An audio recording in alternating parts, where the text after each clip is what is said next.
Welcome back, everyone, to another deep dive. Hmm. Today, we are going to be tackling a topic that I think we've all encountered at some point, but maybe didn't have like a name for. You know what I mean? Yeah, absolutely. Manipulation tactics. Oh, yeah. And to guide us through this slightly unnerving but totally fascinating world, we've got insight from a video by an expert in psychology who breaks down these like complex concepts in a way that like even I can understand. That's the goal. Exactly. Because like I'm already feeling a little vulnerable just thinking about all the ways people can like mess with our minds without us even realizing it. Yeah, and that's precisely why I think understanding these tactics is so important. Not to become master manipulators Oh, ourselves, good. but to equip ourselves to kind of navigate these tricky situations Exactly. in It's relationships. like having a secret decoder ring for all your relationships. I like that analogy. Right. So should we start with one that's been getting a lot of attention lately? Gaslighting? Ooh, yes. Gaslighting.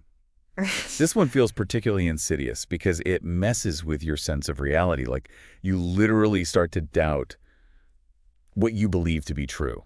Mm-hmm. Remember that example in the video about the beach trip? Oh, yeah. I mean, just imagine you're so excited planning this like amazing beach day with your partner, building sand castles, the whole 9 yards. Yeah. And then the day comes and they're like, beach? What beach? I hate sand, dater. I never agreed to that. Yeah, it's a classic example, and it highlights how gaslighting goes beyond a simple disagreement, right?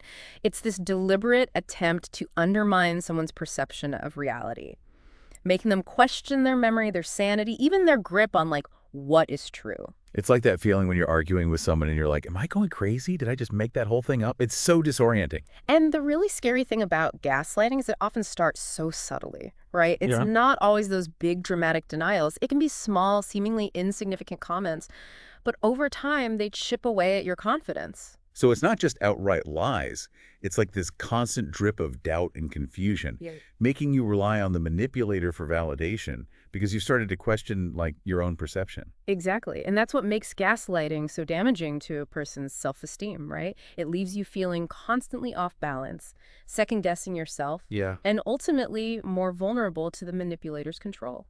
Ugh, I could already see how this could be so damaging in any relationship, really. Yeah, Romantic friendships, even family. absolutely. And it's worth noting that gaslighting is often used in conjunction with other manipulation tactics, which is why it's so important to understand that whole spectrum. Okay, so we've got gaslighting, messing with someone's reality. Mm. Now let's talk about something a bit more straightforward, but equally effective. Yeah. Guilt tripping. I think we've all been on the receiving end of this one at some point. Oh, yeah. That friend who makes you feel terrible for being busy. Like you should be devoting all your time and energy to them. It's such a relatable example, right? And it perfectly illustrates how guilt can be used as this leverage to control someone's behavior. Instead of expressing their needs directly, they try to evoke these feelings of guilt in you to get what they want.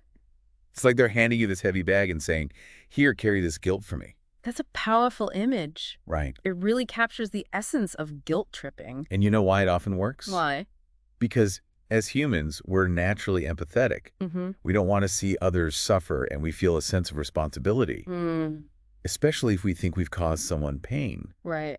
So even if we're not actually at fault, that guilt trip can still make us feel obligated to fix the situation or soothe the other person's emotions, even if it means sacrificing our own needs. Exactly. And while a certain amount of guilt can be a healthy motivator, right? To make amends, manipulative guilt tripping aims to control and exploit those feelings for the manipulator's benefit. It's like walking on eggshells all the time. You're Yes. constantly worried about upsetting them or triggering another guilt trip. Right. It's exhausting. It is. It's important to remember, though, that you have the right to set boundaries, right? To protect your emotional well-being. You don't have to be responsible for someone else's feelings, especially when they're using guilt as a weapon. Okay, so we've talked about the heavy stuff, gaslighting, guilt tripping. Yeah. Now, for something that sounds a little more, well, delightful at first glance, love bombing. Ah, yes. I mean, who wouldn't love a sudden influx of flowers, cakes, maybe even a puppy? Right. It sounds like the best day ever. It can definitely seem that way at first, but love bombing is a classic case of too much too soon, right? Okay, so showering someone with affection might seem harmless on the surface. Yeah. But love bombing uses those overwhelming gestures to create this sense of obligation and dependency. Right. It's like they're trying to fast forward the relationship. Yeah. Yeah. At an unnatural pace, bombarding you with attention gifts, grand gestures. Mm-hmm. It's like a whirlwind of emotion that makes it hard to see any red flags or manipulative behaviors. Yeah, exactly. They're basically trying to bypass those natural stages of getting to know each other and building that genuine intimacy and trust. So it's not just about genuine affection. No. It's about creating a power imbalance Right. in the relationship, Yes. making the recipient feel indebted to the love bomber. Exactly. And often, once that strong emotional connection is established, that's when the love bomber can start using other manipulation tactics, Oh, like what? like guilt tripping, the silent treatment, to maintain control. So has anyone out there ever felt kind of pressured by someone's intense, almost suffocating affection? Yeah, That could be love bombing in action. it could. Now let's shift gears to a tactic that's all about what's not being said, the silent treatment. Ooh, yes. We've all been there, right? A minor disagreement with a friend, and suddenly they go radio silent. No texts, no calls, just deafening silence. Yeah, it's powerful stuff, right? Yeah. The silent treatment really highlights how communication, or rather the lack of communication, can be this form of punishment and control. It's like they're saying, I'm not even going to acknowledge your existence until you do what I want. Yeah, and the analogy used in the video is spot on. It's like playing chess with someone who refuses to move their pieces. Oh, yeah. You're left feeling stuck, powerless, constantly second-guessing yourself. It preys on our human need for connection, right? Absolutely. Silence from someone we care about, especially after a disagreement. It can trigger anxiety, self-doubt, this desperate need to fix things even if we didn't do anything wrong. Exactly. And the silent treatment exploits those vulnerabilities, right? Yeah. Making you question your actions and desperate to please the person giving you the cold shoulder. Ugh. It's like they're holding your emotional well-being hostage until you give them what they want. Yeah, and that's why it's so important to recognize the silent treatment for what it is. A manipulative tactic designed to control your behavior, not a healthy way to resolve conflict. Okay, so we've got gaslighting, guilt-tripping, love bombing, and the silent treatment. These are all tactics that can be used in various relationships, but some are particularly potent in romantic relationships. Absolutely. Let's move on to one that can add another layer of complexity. Triangulation. Triangulation. Okay, I'm intrigued. Tell me more. So picture a triangle. At the top, you have the manipulator, right? Okay. And at the bottom 2 points, you have the person being manipulated and a third party. Right. This third party could be anyone, a friend, family member, even a coworker. So it's like they're bringing in reinforcements to their side of the argument. Exactly. And it's incredibly effective because it creates this sense of isolation for the person being manipulated. Right. They feel ganged up on. They start to doubt their perspective, wondering if maybe they are the one in the wrong. Plus, it takes the pressure off the manipulator to directly address the issue. Right. They can just hide behind this third party and avoid taking responsibility for their actions. Absolutely. And let's not forget the entertainment value for the manipulator, right? Triangulation introduces this level of drama and intrigue, makes the situation more complex, and gives them a sense of control. Oh my God. It's like a reality TV show. Suddenly alliances are shifting, there's backstabbing, everyone's scrambling for power. Exactly. It's chaos. Yeah. And emotional exhaustion. And the person being manipulated is often left feeling confused, hurt, and betrayed, especially if that third party is someone they trust. So it's not just about winning an argument. Yeah. It's about using other people to undermine your sense of reality and control your behavior. Precisely. That's why recognizing triangulation is so crucial, understanding that the manipulator is trying to shift the focus away from their actions and create a dynamic where you're constantly on the defensive. Okay, from triangles, let's move on to something that I think we've all probably done at some point, even if unintentionally. Projection. Projection. It's fascinating because it delves into the psychology of defense mechanisms, right? Instead of acknowledging our own flaws or uncomfortable feelings, we project them onto others. It's that classic thing where you spill the milk and instantly blame your sibling, even though it was totally your fault. Exactly, right. It's easier to point fingers than to take ownership, and projection allows us to protect our ego by shifting the blame outwards. And it often happens unconsciously. Yeah. We might not even realize we're doing it, which makes it even more tricky to address. It does, but a key to recognizing projection is to pay attention to patterns. Is someone constantly accusing you of things that they themselves are guilty of? That's a pretty clear sign of projection at play. So instead of getting defensive or arguing back, it's like take a step back and think, is this really about them or is this actually about me? Exactly. Because sometimes those accusations that sting the most are the ones that hit a little too close to home. It's like that saying, when you point a finger at someone, there are three fingers pointing back at you. That's a good one. Right. And recognizing our own projections can be a really valuable opportunity for self-reflection and growth. It allows us to own our flaws and work on becoming better versions of ourselves. Okay, so we've covered gaslighting, guilt tripping, love bombing, the silent treatment, triangulation, and projection. Mhm. Wow, that's a lot to digest.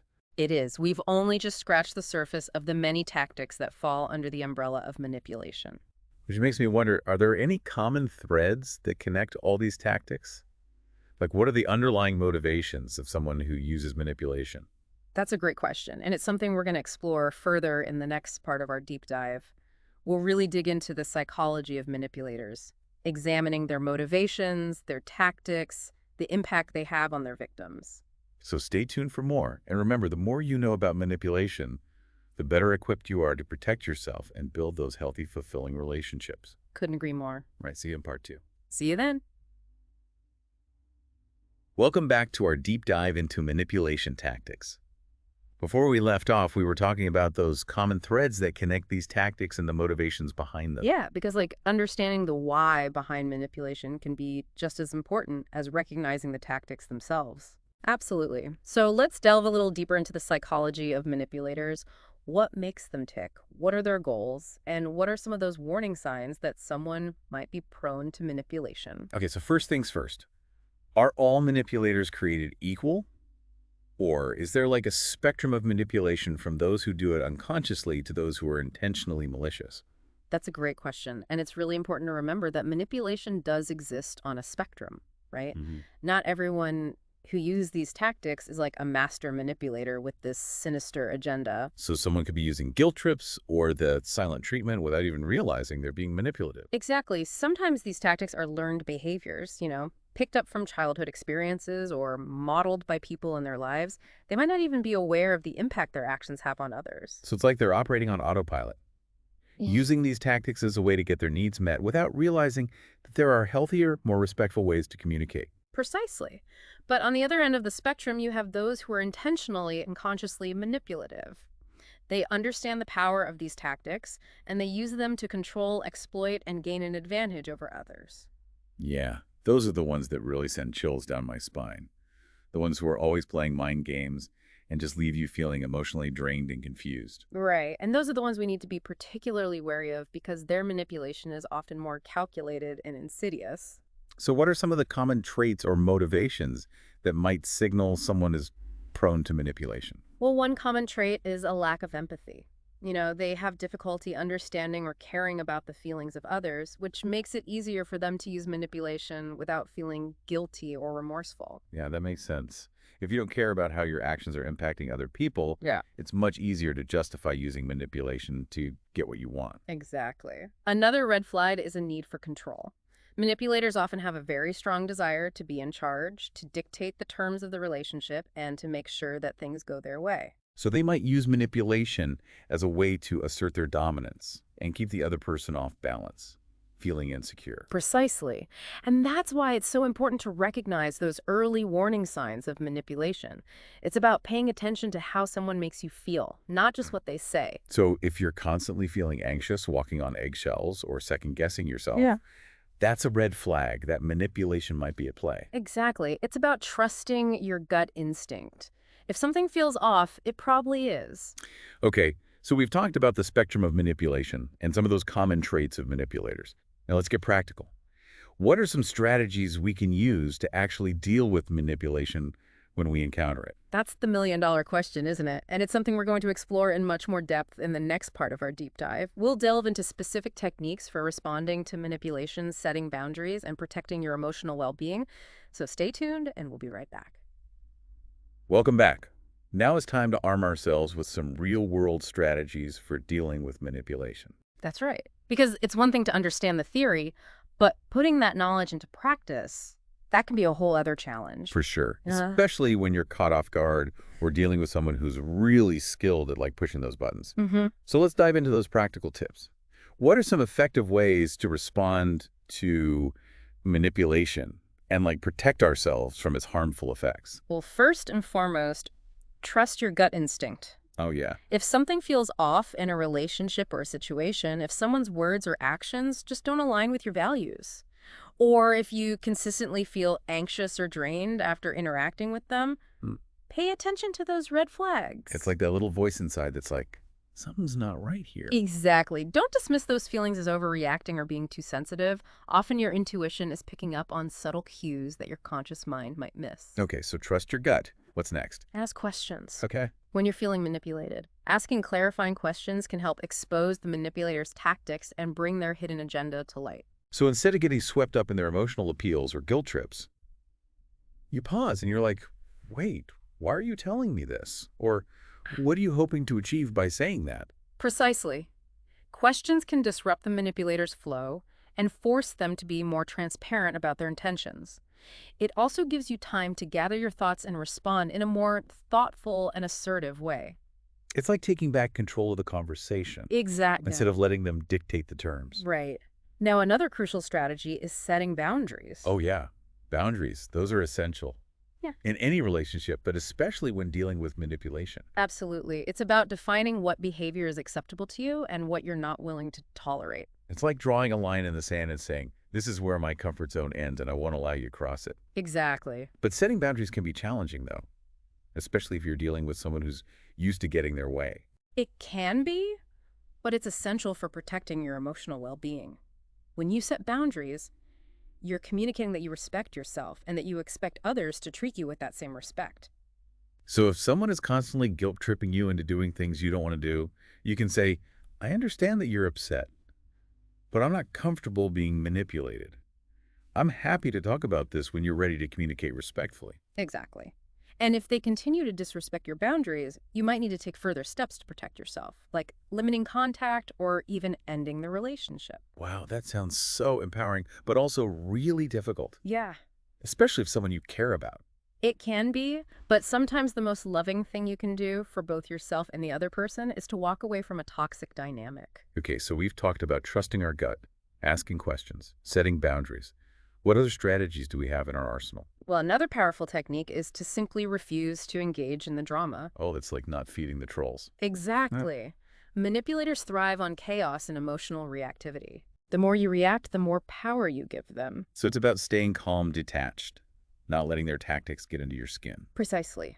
Don't get sucked into their arguments, their guilt trips, or their attempts to control your emotions.